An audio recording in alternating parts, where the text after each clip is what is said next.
Alright, a few people have requested this video.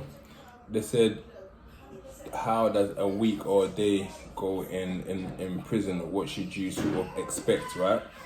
So initially, before you even end up in prison, you'd have had to have got charged with something at the police station. So you don't just go to prison. You can't just commit a crime and go to prison. You first go to the police station, and the police station, normally, they don't interview you, depending on the seriousness of the case, they don't interview you until the next day. So sometimes you spend 24 hours in a police station. Police station is boring, absolutely boring. It's basically, you're just in a cell, and you got a blue mattress, a blue blanket. You look up on the wall, you got the Crime Stoppers line up, telling you, wait, what's the thing says? Sad about have you had enough of being in, I don't know, you got some mad and just letting you know to a Crime Stoppers number up there. And then there's like a mirror, I think, for them to see what you're doing. There's like cameras in them now, I believe. That's when you got like a little toilet. What would usually happen, you go and do your interview. Depending on how the interview goes and what evidence the police have already, they're gonna go and ask the Crime Prosecution Service, which is the CPS, whether they believe they've got enough evidence to charge you. If they charge you, two things can happen. They can either give you bail until you go to court, or that next, after being charged, you're gonna, the next day, you spend another night in the police station. The next day, you're gonna go to a magistrate's court. Now, at the magistrate's court, they'll determine whether or not your case is serious enough to be dealt with by the magistrates. And I think the magistrates, the most you can get is 1 year. Or if the magistrates deem your case big enough, they're gonna say, we're gonna send it over now to the Crown Prosecution, to the Crown Court. Now, the Crown Court, the big boys. The Crown Court, they're slapping man with sentences from anything from 1 year to the big birds, to the Sesame Street bird, big ones. So it could be anything from, like I said, 1 year to 35 years life, 40 years life, 50 years life. So that's the difference. The crime magistrates court are normally for smaller things that are not that major. So it could be for a traffic violation, it could be for graffiti, it could be for even some common assaults and stuff like that. But for anything that goes to Crown Court, you have to be a little bit worried. Now, once you go to magistrates, they will determine, okay, whether or not, like I said, so on, and then they can then decide whether to give you bail or remand you. I know I've told that story about how I cried when I got remanded. So when they remand you, that means basically you're going to prison that day. Depending on what court that prison serves, you'll be going to that court.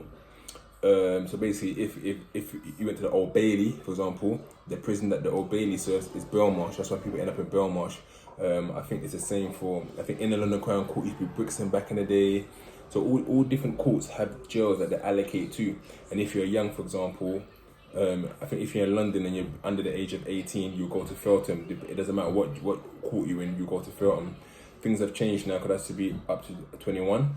But now anything from 18 and above, you can get sent to any adult establishment basically in London. That's a remand jail. Right. Once you get remanded, you get on the buses. Now, some of you guys might have seen these buses. They'll have either, I can't remember, you'll see them anyway. There's the one called Geo Amy, and there's another one called, not Securitas.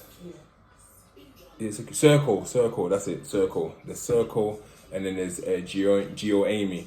So basically, when you see those vans, but even when I see them now, I actually have to look inside of them, because you can't see on the you can see from the inside, outside, but people on the outside can't see, and then you got like a glorish red view. I'll tell you the sort of view you get. Hang on, got the perfect thing to show you.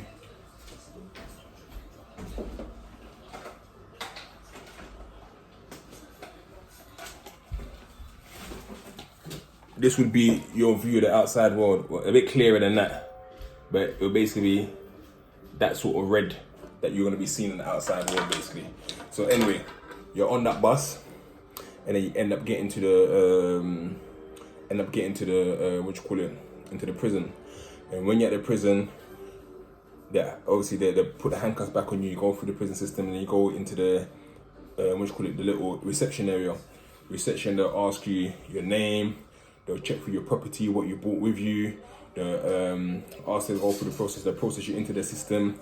And then what's happening now, my day didn't happen, but what's happening now, once the introduction phase happens, they'll get people that come and ask you what gang are you in, if you are in any gang. Because if you don't tell them what gang you're in, you can get put on any wing that's got all the other rival gangs, and you don't want that. So, but some people said, yeah, some guy from America messaged one time, said that if you tell people what gang you're in, it's kind of similar to snitching. But I'm like, I don't think that's snitching, because if you say, okay, look, I'm in this gang for your own safety, so they put you in a different wing, that's not, for me, you're protecting yourself. Why are you going to go onto a wing where all the ops are going to be?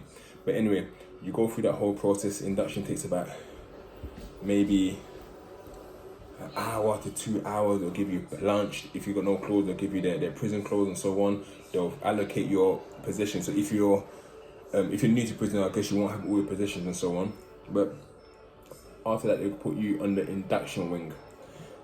The induction wing, it's never settled. So people who there's some prisoners who are permanently on the induction wing. That's their job. So when I was in HMP Thameside, I was induction orderly. When you're induction orderly, basically, you help out the other new prisoners coming in. But people change it all the time. So induction wing, you spend maybe 3 days, 4 days, even sometimes up to a week in the induction wing. Induction wing is pretty boring the first couple of days. What you go through, they'll put you in a cell depending on how your risk level or what the sort of jail is. You either go to a double cell or a single cell. And if you go to a double cell, they'll bang you up with anyone. It could be anyone at all. You go in there, you might see a black guy, a white guy, Asian guy, whatever. It doesn't matter who it is. They'll put you in there. If you're a high risk prisoner, they look at your case file and say, oh, now you know what? Don't put him in with anyone. Let him be by himself. Some people always try to say that they're high risk so that it doesn't. I mean, I done it when I was in Right Hill. I told them, look, I'm high risk. I'm gonna end up doing a madness if you put me in a cell with someone, because my daughter had just been born and they sent me all the way to HMP Right Hill, so I couldn't get to see her at the time. So I said, look, I'm really pissed off. Like, I don't know what I could do to someone. So in that case, in Right Hill prison, they put me in my own cell, and I had my own cell for the rest of my time over there. But anyway, you'll be put in a cell with someone. You probably spend the night there.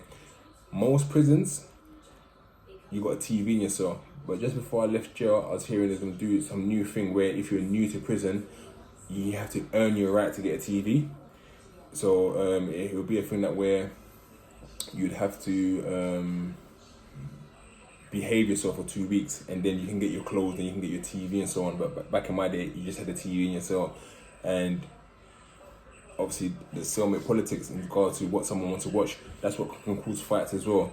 You got someone that wants to watch Love Island, you don't want to watch Love Island, you want to watch Match of the Day. That can cause an argument. And those are the sort of arguments where people start beefing each other inside the cell, and there's animosity that grows from that as well. So it's about compromise when you're in there. But anyway, once you go through that phase, they'll ask you what religion you are. So then you can sign up to go to the chapel, you can sign up, because you can't just go to the church, you can't just go to the mosque, you can't just go to wherever else. You have to actually put your name down and register yourself as someone who goes to church or someone who goes to the mosque. And from then, every single week, because your name is on the system, you're not allowed to go there. And also you'll be allocated sort of gym time and so on. Now, different jails run things differently, but for the majority, all the jails I went to, the days are sort of similar. So once you've settled in, you might apply for a job, you might apply for education, whatever it is. A typical day will be this. They'll open your door, they'll bust your door about 8 a.m. So 8 a.m. they'll bust your door. Normally, that's like your breakfast time, or for people to go to work. If you don't go work, they'll let your cellmate out and then they'll close your door again. So it's very paramount that when you're in jail, you manage to get yourself some sort of work or occupation or something, because if not, you're going to be in your cell 23 hours a day, because they'll let you out once for exercise, maybe for half an hour, and then association might be like 30, 40 minutes. So make sure you get a job. But what normally happens, 8 a.m. they bust your door. By like 8:30, you get yourself ready. You can't really, some people try to go and shower quickly, but more times you don't shower, you shower at the night time. So then you go to your place of work. So if you go to education to learn, you go there. If you go to Brick Lane, if you go to Mat, wherever you go. And normally you're not escorted, but there's officers along every single part of the aisle to watch what's going on, because obviously that's the time where prisoners always like to pass things around. So I might have a phone on A wing, I need to get someone on C wing, so I look to meet him on the way to work with someone. So officers are all vigilant, trying to watch what everyone's doing. So they open up the main wings, you go through, and that's where you kind of you mix up with everyone else that are from different wings. So if you go to education, for example, you go to do maths class, you might be in with people from B wing, C wing, D wing, E wing, wherever, and that's your chance to catch up with people from different wings. Also, it doesn't matter where you work, so you just get to meet other people. About 11:30, you come back to the wing. Now, back in the day, you used to get hot meals. You used to get a hot meal at lunch. They cut all of that out when I was in there. I'm not sure what's going on now, but what started happening was that all you were getting as a cold meal, maybe a sandwich, maybe some crisp and noodles. So it's peak now. So it's all mad. So you'll be back in your cell for about you'll be coming back to the wing about 11:30 and back in your cell between maybe 12 o'clock till about 2 o'clock, 1:30, 2 o'clock. And at that 12:30, that 12 o'clock, 1:30 period, that's when all the officers are going on their lunch. And then obviously there'll be some officers who are patrolling, some would have gone there to their wings earlier, but you're back in your cell again. And if you're someone who don't go to work, you've probably been in your cell all morning. You probably wouldn't have left your cell, you've just been there in the four walls of your cell. But anyway, you have your lunch in your cell. A lot of people use that time to nap. Other people get out their phones. I told you guys a story, but I've got my phone in the HMP high down, and that's how I ended up getting in the block. They tried to run up on me on my phone, the officers. But sometimes people use to get on their illegal mobile phones quickly and make phone calls and so on, and then put their phones away. It's a risk. A lot of times people don't take out their phones during the day. During the day, it's a bit of you don't want to do that. Night time is when everyone wants a lotion. That's the main time when people want to be on their phones. But yeah, at 2 p.m. you're back out. So if you're in education, you go back to education. If you're elsewhere, you go elsewhere. And then if you're a wing, some of the best jobs to have is a wing cleaner, because a wing cleaner, you're kind of out all day. So if you're just on the wing, you're cleaning up, and then your door's open, so you can go in and out your cell, talk to different people, because you're on the wing, so you're kind of one of the trusted inmates.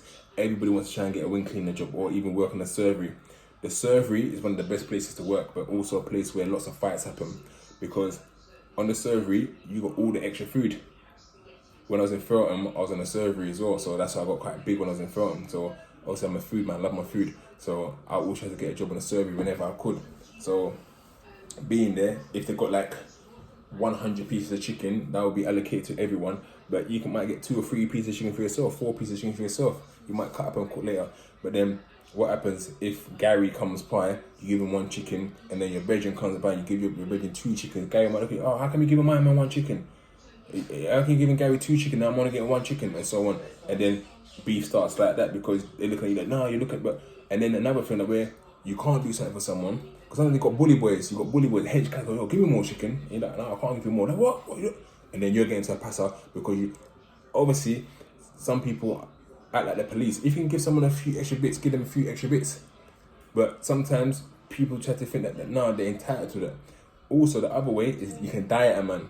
If you've got beef with someone and he's coming for his lunch, you give him a small portion. And that's, I've seen fights kick off. I was going to fight with one of my cousins' brethren from East when I was in Pentonville, because I come through and try and give me some. I think he gave my cousin an extra thing. I'm like looking at him saying like, "Where's mine?" He's like, "No." So I was ready to kick off with him at that point as well. This was in the HMP Pentonville in 2011, and he ended up giving me more. And he apologized the next day. Like, "Oh, come on, man, it's the same people, man. That's your people, my people, so on." But you can always, like I said, surgery is another place where these sort of things happen. If you're lucky, depending on what wing you're on, you come back for dinner about 4 p.m, 5 p.m, whatever. You have your food and you're banged up again. This is where a lot of people love The Simpsons, because The Simpsons is like, they know 6 p.m. I'm in my cell and I watch The Simpsons. Other Joes, you're quite lucky because you come out in the evenings. In the evenings, you'll be out from about 6 p.m. till about 7:30. And then another place where all the passes and the fights happen. If you don't have a phone, you have to use a prison phone. There's like a long queue. And the worst thing about the queues in prison is that if I was trying to call my missus, for example, and it went straight to voicemail, I can't jump on that phone again for 10 minutes. It is a system, you have to wait again. That's why some fights happen between family members and their missus, because you try to call and then the phone's gone to voicemail, and that means you have to wait again to the back of the line. There's about 7 men in front of you. So if every 7 man wants to talk for about 10 minutes, that means your opportunity to speak to your people has gone now. And that's the reason, I guess, why a lot of people have mobile phones. And then you might be banged up in your cell again after all association from about 7:45, 8 p.m. And then that's it, boom, kalas. For the rest of the night, you're not leaving that cell again until the next day. So think about it, you're gonna be in your cell from 8 p.m. all the way till 8 a.m. the next day. You can't go out, you can't do nothing. The toilet is in there. Some jails are right now, like HMP Thameside. I had a shower myself, so I might wake up at 2 o'clock in the morning and I decide to have a shower. And you also had a phone, you was allowed a phone in that cell. There's like a landline, which made things a bit convenient. And I think more prisons will start having that system. Right now, I feel sorry for the people who are in prison at the moment, because I'm hearing that due to COVID, people are not having visits, people are not being able to go in association, exercise, it's all limited, it's all a bit mad. So that means you're in prison within the prison. So this ain't the time to go to jail. So people, there's no time to go to jail. So all you young people out there, you have to be very mindful, because there's a kid who messaged me today. I posted on my Instagram today. I don't know if you guys have seen it. He posted me, said that he got caught with a knife and pepper spray 6 months ago, and he got given a suspended sentence. And then 3 days ago, he got caught with another knife again. And yes, now he's got to Crown Court on the 7th of December. So I've told him, you're due to go. Even in the comment section, everyone's saying, yeah, you're due to go to jail now. He's like, am I gonna go to jail? Am I not gonna go to jail? And he's one of the people that inspired this video, because he's asking me what is it gonna be like when he's going to jail. So at least now he's got the process of what to do and how to think about when he's going in there. He's messed up, but he has to plead guilty because he's a uni student as well. I told him, make sure your lawyer uses the uni card hard. Like, use it hard. Like, look, I'm a uni, I messed up, I was fearing for my life, whatever, and so on. But that's no excuse. Don't carry knives, guys. There's no excuses for it. But from being a uni student, he's messed up. But that could also be his saving grace. But personally, between us, and he knows this, I'm saying that you're going to jail, because you got caught with a knife 6 months ago, and then you got given a suspended sentence, and now you got caught with a knife again. So that's a bit mad. So, but yeah, so that's a bit high, and it's boring. This association. In association, for example, you can have your pool, you might have table tennis, you might have a PlayStation, people might go to play, people cells play PS2 was the one that everyone used to play, where Pro Evolution and FIFA. I'm not sure if they make any games for PS2 anymore, or Xbox 360. People used to bang that out as well, with different games from there as well. But it can be a boring place, but also depends on what you make of it. I've spoken before about how, I guess, for me personally, I've always been entrepreneurial. So I used to run a casino. So me, every association, I have my green board, and everyone that's in jail with me will know, like, people come, I'll have like 7, 8, 9 men on my table playing blackjack, and I'll be the house. And that's how I run an operation while I was in jail, because I wasn't getting money sent into me all the time. So I had to, for me, make means. And we'll have about 8 or 9 people. And how it worked for me was that this guy, A and B, can win £100 off me, but C, D, E, F, G, H, I, J, K all owe me £100. So I was never kind of in debt because of that. But I wouldn't advise, in jail, I would say, don't borrow anything from no one. Yeah, because if you break it, it's peak. I remember one guy called Eyes told me to hold his phone. He knew it was already broken.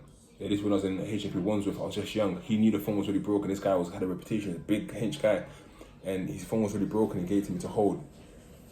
Cause I told him borrow a phone. The next day, I'm thinking, oh my God, this phone's not working.